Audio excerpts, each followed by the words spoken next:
One who fights against justice, fight against the abuse. One who fights against the integrity of black supremacy, then his portion is death.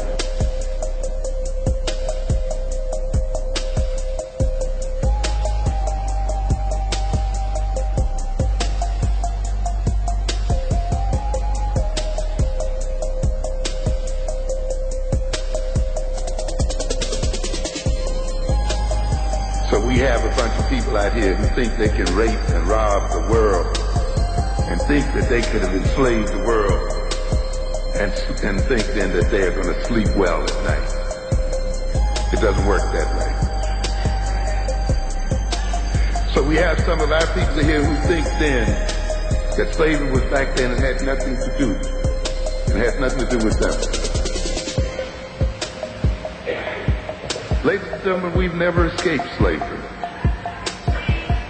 We still share the slave consciousness of our great-great-grandparents.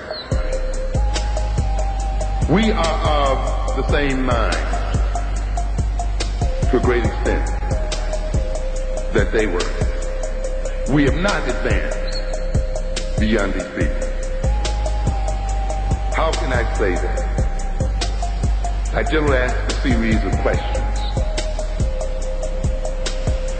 You say that slavery has nothing to do with you and slavery was back there. And I ask you the question then, what language do you speak?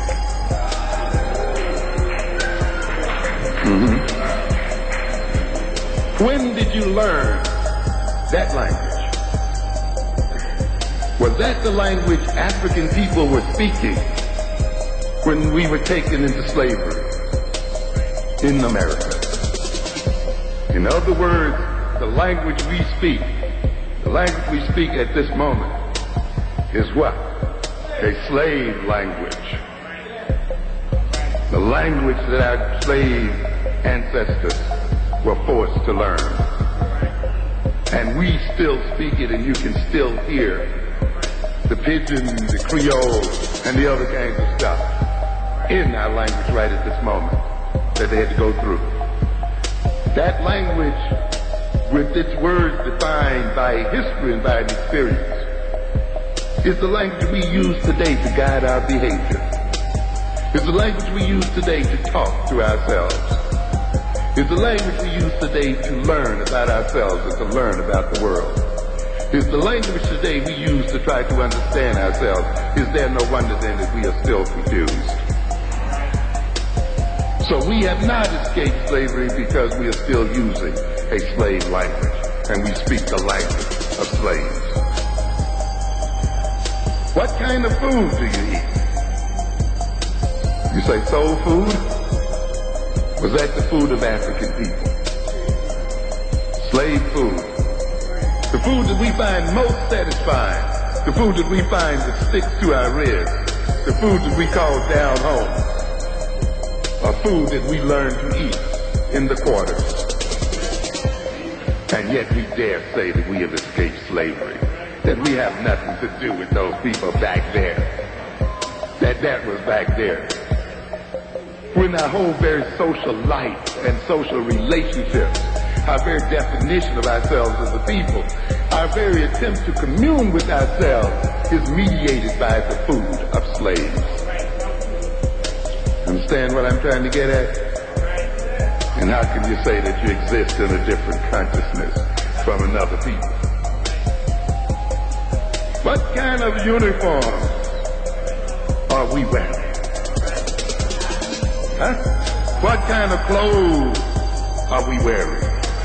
Were these the clothes of African people? Huh? This is what we got to look at. Yes. What is this to say then that we've escaped slavery? What kind of names do we respond to? Yes.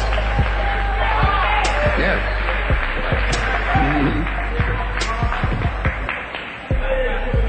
Tamikas and all these other things we got going on here. What kind of names do we identify with? Why is it that African names sound strange to us now as a people, and yet we dare say that we have a different consciousness from our great slave grandparents? How can we say that? We are still in the same consciousness, and we are still in the same position because we are still servants of the white man. And our reason for being in America is to serve white folk and to generate wealth for them. And there has been no change at all in terms of our relationship to these people.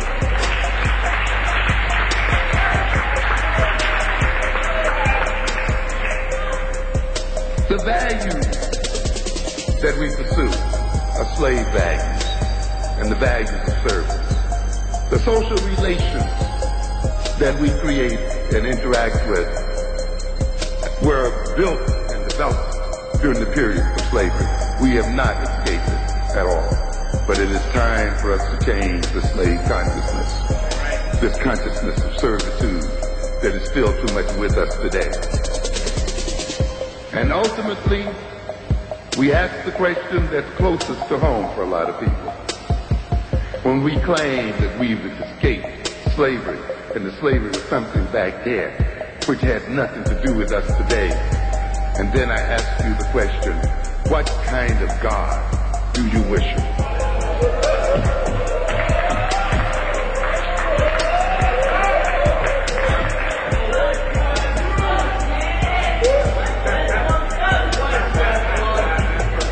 What's the name of it?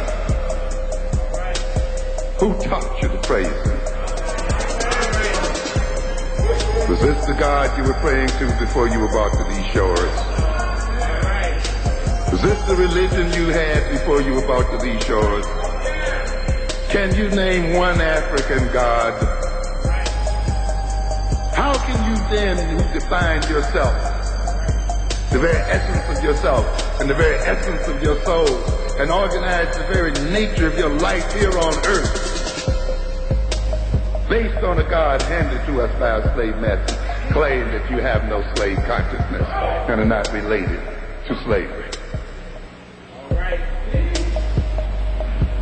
In other words, then, ladies and gentlemen,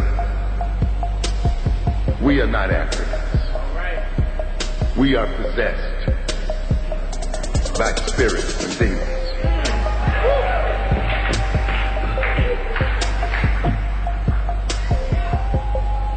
We have let another people's spirit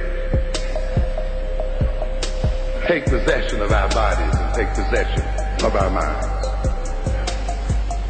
When we speak, it is not with our African voice. It is with the voice of that demonic presence that uses our lips to speak its own language. Yes. Yes, and we have to recognize this. We are possessed. And if we are to transform ourselves and to transform the nature of our relationship with those who are our masters, we must engage in an exorcism and clear the devils out of our minds.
But there's more.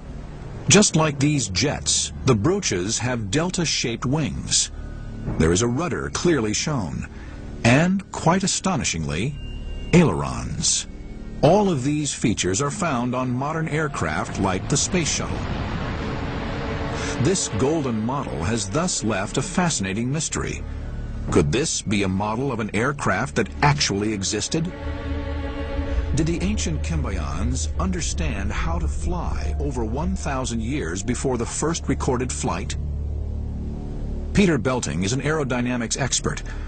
He has been fascinated with the enigmas surrounding the Kimbayans' golden insect. By constructing a 16:1 scale model of the artifact, he planned to unravel whether this stunning brooch was more like an insect or a supersonic modern aeroplane. You have to find out during the flight, the first flight and so on, where is the center of gravity, what shape the rudder have to have, and so on, flying or not.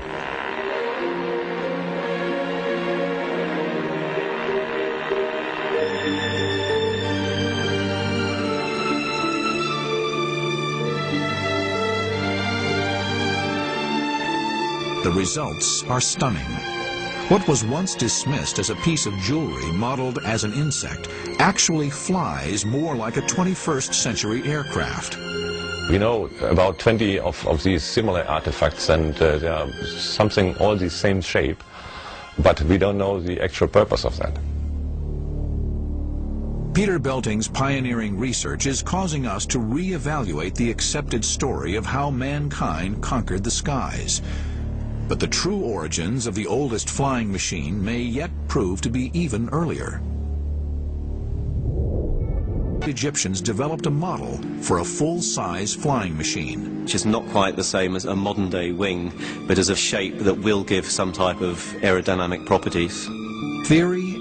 The Saqqara bird has provoked this fascinating discussion as to whether the ancient Egyptians did actually know how to fly. Because we haven't got a tailplane on this glider, we have no pitch control. It dives down, rolls over, and then just... Feeding this new data into the flight simulator, Simon will carry out the final test flight of the Saqqara bird. As the pilot takes the controls, the model begins to climb towards the heavens. The Saqqara bird glides effortlessly high above the Egyptian plateau, riding the air streams like an eagle. Over 2,000 years after the ancient Egyptians carved this mysterious bird, modern technology has proved beyond doubt that it could have flown. It was incredible. The Egyptians had very sophisticated knowledge in other areas, so why not in aerodynamics as well? One who fights against justice, fight against Nyabingi. One who fights against the integrity of black supremacy, then his portion is death.